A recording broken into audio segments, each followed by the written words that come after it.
그들이 예수를 끌고 대제사장에게로 가니 대제사장들과 장로들과 서기관들이 다 모이더라. 베드로가 예수를 멀찍이 따라 대제사장의 집들 안까지 들어가서 아랫사람들과 함께 앉아 불을 쬐더라. 대제사장들과 온 공회가 예수를 죽이려고 그를 칠 증거를 찾되 얻지 못하니 이는 예수를 쳐서 거짓 증언하는 자가 많으나 그 증언이 서로 일치하지 못함이라. 어떤 사람들이 일어나 예수를 쳐서 거짓 증언하여 이르되 우리가 그의 말을 들으니 손으로 지은 이 성전을 내가 헐고 손으로 짓지 아니한 다른 성전을 사흘 동안 지으리라 하더라 하되 그 증언도 서로 일치하지 않더라.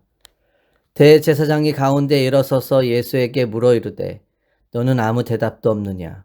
이 사람들이 너를 치는 증거가 어떠하냐 하되 침묵하고 아무 대답도 아니하시거늘 대제사장이 다시 물어 이르되 내가 찬송받을 이의 아들 그리스도냐? 예수께서 이르시되 내가 크니라. 인자가 권능자의 우편에 앉은 것과 하늘 구름을 타고 오는 것을 너희가 보리라 하시니 대제사장이 자기 옷을 찢으며 이르되 우리가 어찌 더 증인을 요구하리요? 그 신성 모독하는 말을 너희가 들었도다.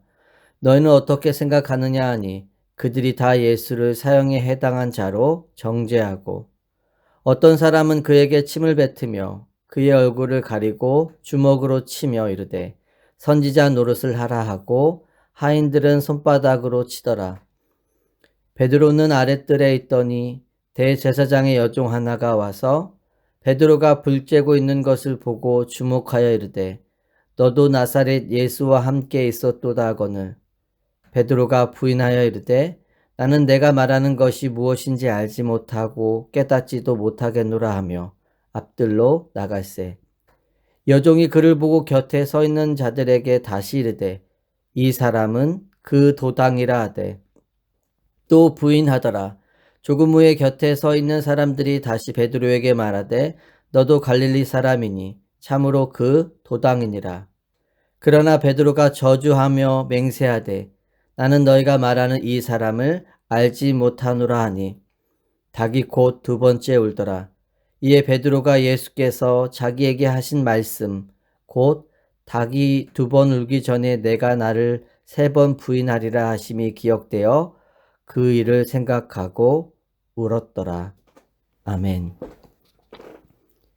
본문은 공회 앞에 불의한 재판을 받으시는 예수님과 제자 베드로가 예수님을 세 번 부인한 사건을 기록하고 있습니다. 십자가의 길을 위해 대제사장 앞에서도 흔들림 없는 영원한 반석 되시는 예수님의 모습과 반석이라는 이름을 받았지만 깨어지고 철저히 무너져 버리는 베드로의 모습이 대조되고 있습니다. 54절에 보면 마가는 베드로의 부인 사건을 이렇게 시작합니다. 베드로가 예수를 멀찍이 따라 대제사장의 집들 안까지 들어가서 아랫사람들과 함께 앉아 불을 쬐더라.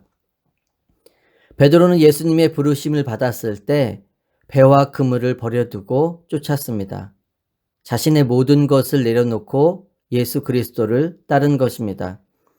그는 예수님의 채측근으로 누구보다 가장 가까운 곳에서 예수님을 따랐습니다. 사복음서에 보면 예수님이 제자들에게 너희가 나를 버릴 것이다 라고 말씀하셨을 때 베드로는 자신을 다른 제자들과 구별합니다. 마태복음 26장 33절은 그 당시 베드로의 확신에 대해 이렇게 기록하고 있습니다. 베드로가 예수께 말하였다. 비록 모든 사람이 다 주님을 버릴지라도 나는 절대로 버리지 않겠습니다. 그럼 베드로의 말 가운데 무엇이 강조되고 있나요? 자기 확신이 강조되고 있습니다. 지금 상황도 다른 제자들은 다 뿔뿔이 흩어졌지만 베드로는 홀로 남아 있습니다. 그러나 이전과 달리 예수님과의 거리감이 생겼습니다. 베드로가 멀찍이 따랐다는 것은 예수님 곁에 갈 것인지 멀리할 것인지를 고민하고 있음을 보여줍니다. 제자는 예수를 따르는 자이지만 제자로서의 정체성이 흔들리고 있습니다. 언뜻 보면 그것이 예수를 죽이려는 성난 군중으로 인한 상황 때문인 것 같습니다. 하지만 우리가 사도행전을 보면 죽음의 위협 앞에서도 담대한 베드로의 모습을 보게 됩니다. 그렇다면 베드로가 예수님을 멀찍이 따르는 이유는 무엇 때문일까요? 아직 예수 그리스도가 누구이신지 모르기 때문입니다. 나를 부르신 이가 누구인지 모르기 때문에 변화된 상황 앞에 온전히 믿지 못하며 거리를 유지하며 따르고 있는 것입니다. 우리가 예수님을 믿는다는 것은 예수님을 따른다는 것입니다. 하지만 믿는다고 하면서도 예수님과 적당한 거리를 두고 신앙생활을 하는 분들이 있습니다. 말씀을 듣기는 하지만 말씀 안으로는 삶이 들어가지 않습니다. 예수 그리스도가 누구신지를 제대로 알지 못하는 까닭입니다. 내가 제자의 길을 잘 가고 있음을 예수님과의 거리를 통해 계속해서 점검해 보아야 합니다. 고난주간을 보내며 우리가 주님과 동행하고 있는지, 상황과 환경에 따라 적당히 거리를 두고 있지 않은지 돌아볼 수 있는 은혜가 있기를 소망합니다. 예수님은 의지적으로 단호한 베드로에게 내가 오늘 닭이 울기 전에 나를 3번 부인할 것이라고 말씀하셨습니다. 예수님의 이야기를 듣고 베드로는 내가 예수님을 부인하다니 말도 안 되는 소리지라고 확신했을 것입니다. 그런 믿음 때문이었을까요? 베드로는 어느 순간 대제사장 가야바의 집 바깥들에 와 있습니다. 베드로가 그곳에서 예수님을 처음 부인했을 때 그는 아마도 이것은 내 의지와 상관없는 것이라고 생각했을 것입니다. 내가 여기 있는 목적은 예수님을 부인하러 온 것이 아니라 예수님을 보러 온 것이기 때문입니다. 하지만 두 번째 부인은 아니라고 맹세하며 부인하죠. 그리고 마지막 부인인 71절에 보면 예수님을 저주하며 부인했다고 기록하고 있습니다. 그는 모든 사람들 앞에서 나는 예수님의 제자가 아니라고 맹세했으며 예수님을 저주한 것입니다. 모든 사람이 다 부인해도 나는 부인하지 않겠다는 베드로의 확신이 무너진 것입니다. 내 힘과 의지로 아무것도 할 수 없는 나를 직면한 순간 새벽닭이 우는 소리가 들려온 것입니다. 이 장면을 기록하고 있는 병행 구절인 누가복음에 보면 베드로가 비통하게 운 이유에 대해 다른 시각을 제시하고 있습니다. 누가복음 22장 60절에서 62절에 보면 베드로가 아직 말을 채 끝내기도 전에 곧 닭이 울었다. 주님께서 돌아서서 베드로를 똑바로 보셨다. 베드로는 주님께서 자기에게 오늘 닭이 울기 전에 내가 3번 나를 모른다고 할 것이다 하신 그 말씀이 생각났다. 그리하여 그는 바깥으로 나가서 비통하게 울었다. 내 힘과 의지로 아무것도 할 수 없는 나를 직면한 그 순간에 들려온 하나님의 말씀이 베드로로 하여금 비통하게 울게 한 것입니다. 베드로가 운 것에 대해서 예수님이 돌아서 베드로를 바라보셨기 때문이고 두 번째는 예수님이 하신 그 말씀이 생각났기 때문입니다. 예수님은 자기를 부인하는 베드로를 바라보시며 무엇을 말씀하셨을까요? 베드로야, 그래도 내가 보고 싶어서 여기까지 따라왔구나. 그래도 나는 너를 사랑한다. 너는 여전히 내 제자이다라는 위로의 메시지를 계속해서 전해주셨을 것이라고 생각합니다.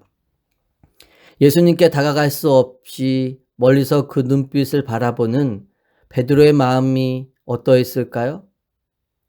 예수님과 마주한 그 눈빛, 예수님의 말씀을 기억하게 하고 깨닫지 못했던 것들을 깨닫게 했습니다. 또한 누가복음 22장 32절에 보면 예수님은 베드로에게 내가 나를 부인할 것이라고 말씀하시기 전에 이런 말씀을 하시죠. 그러나 나는 내 믿음이 꺾이지 않도록 너를 위하여 기도하였다. 내가 다시 돌아올 때에는 내 형제를 굳세게 하여라. 예수님은 베드로에게 사탄의 공격을 경계하라고 하시면서 그를 위해 기도하고 있다고 말씀하십니다. 예수님은 베드로가 실패할 것을 알고 계셨습니다. 또한 동시에 그가 회복될 것도 알고 계셨죠. 베드로를 향한 예수님의 기도가 그를 회복시켰고 다시 사명의 자리로 이끈 것입니다. 베드로는 지금까지 자신은 할 수 있다고 생각했고 자신을 믿었습니다. 첫 번째 부인과 두 번째 부인까지. 아니 어쩌면 마지막 부인까지도 나름의 이유가 있었고 변명이 있었을 것입니다. 그런데 예수님이 말씀하시던 닭이 울자 베드로도 함께 울었죠. 자신을 마지막까지도 사랑하셨던 그 예수님의 사랑 앞에 내가 얼마나 초라한 존재이며 나의 믿음이 얼마나 엉터리였는지를 깨닫게 된 것입니다. 그러면 예수님 가장 가까운 곳에 따랐던 그가 실패했다면 우리는 어떨까요? 우리는 내가 어떤 존재인지를 늘 기억하며 말씀 앞에 자신을 돌아볼 수 있어야 합니다. 베드로의 실패는 믿음의 길을 걷고 있는 우리에게도 동일하게 일어날 수 있습니다. 믿음의 길에서 우리가 가장 경계해야 할 것이 있다면 그것은 그 길을 내 힘과 의지와 결단으로 가려는 것이라고 생각합니다. 믿음의 길은 내 의지력으로 이끌고 가는 길이 아닙니다. 내가 아무리 결심하고 노력해도 주님의 능력을 의지하지 않으면 넘어지고 쓰러지는 길이 믿음의 길이기 때문입니다. 그래서 성경이 우리에게 반복해서 강조하는 것이 있다면 주님과 함께 가고 주님을 통해서 가는 것입니다. 고린도후서 12장 10절에 보면 그러므로 내가 그리스도를 위하여 약한 것들과 능력과 궁핍과 박해와 곤고를 기뻐하노니 이는 내가 약한 그때 강함이라. 바울은 십자가의 은혜 앞에서 자신의 약함을 자랑한다고 말합니다. 나의 약함이 자랑이 될 수 있는 것은 약함을 통해 하나님만 의지하게 하심을 경험했기 때문입니다. 나의 약함이 삶에 계속적인 어려움을 주겠지만 약함을 통해 십자가의 능력을 의지할 수 있기 때문입니다. 복음의 은혜와 능력이 끝없이 자신을 부인하게 하고 하나님만 바라보며 나아가게 한 것입니다. 예수님의 제자 중 베드로는 3번이나 부인하고 저주했고 가룟 유다는 예수님을 팔았습니다. 하지만 베드로와 가룟 유다의 차이가 있다면 무엇인가요? 둘 다 예수를 따르는 일에 실패했죠. 누가 더 실패했는지 경중을 따지기는 어렵습니다. 둘 다 모두 자신의 실패 앞에 절망했죠. 그러나 베드로는 절망의 끝에 하나님을 붙들었고 가룟 유다는 자기 스스로 죗값을 치루었습니다.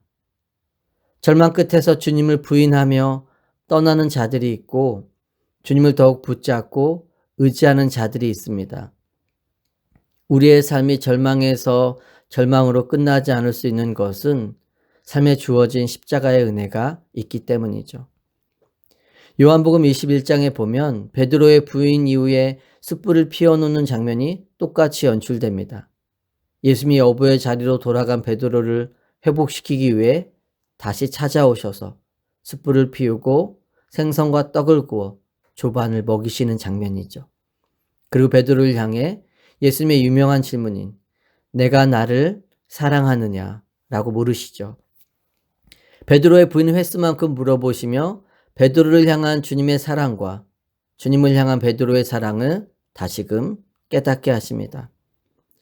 예수님이 베드로에게 물으신 것은 제자의 길을 다시 갈 수 있느냐가 아니었죠. 예수님의 베드로를 통해 다시 확신시켜주고자 하는 것은 하나입니다. 내가 나를 사랑하냐는 것입니다. 믿음의 길, 제자의 길을 살아갈 수 있는 힘과 능력은 우리의 결단과 의지에 있지 않습니다. 주님을 사랑하는 것에 있음을 발견하게 되죠. 사랑이 있으면 모든 것이 가능하지만 사랑이 빠지고 나면 형식과 의무와 부담감만 남아있게 됩니다. 믿음의 길을 가면서 어느 순간 우리도 주님을 부인할 때가 있죠. 넘어지고 쓰러져서 실패한 것처럼 보일 때가 있습니다. 그때 넘어져 있는 나를 바라보고 상황과 환경을 쳐다보는 것이 아니라 주님을 바라볼 수 있길 바랍니다. 왜냐하면 그곳에서도 주님은 우리를 보고 계시기 때문입니다.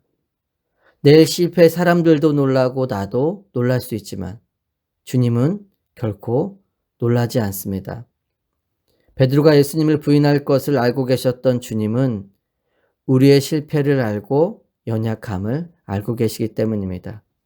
그 연약함과 제약을 가지고 우리가 주님 앞에 설 수 있는 것은 하나님의 은혜가 있기 때문입니다. 우리가 이 세상에서 믿음으로 살고 유혹을 이길 수 있는 비결은 내 힘과 의지가 아니라 내 삶의 끝까지 함께 해주시는 주님의 은혜입니다.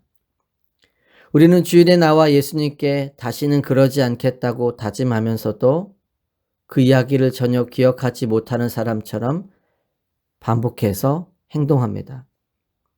우리는 세상에서 수많은 실패를 경험하고 같은 곳에 반복해서 넘어지는 내 자신의 모습을 보아왔죠.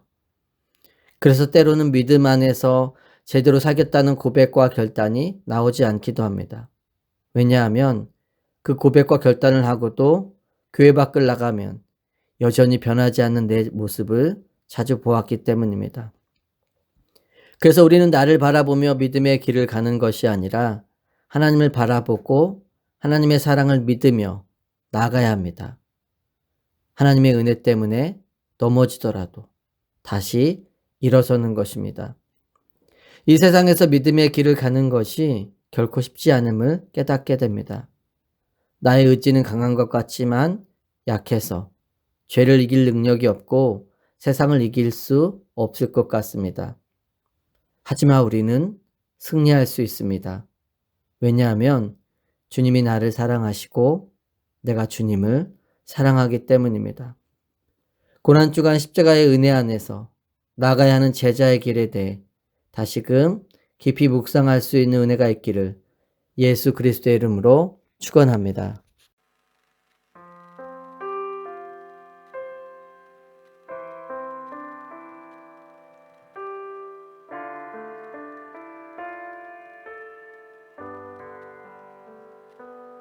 안개 속에서 주님을 보내 아무도 없을 것 같던 그곳에서 손 내미셔서 나를 붙드네 길 잃고 쓰러져 가던 그곳에서 주 말씀하시네 내 손 잡으라고 내가 곧 길이요 진리 생명이니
나는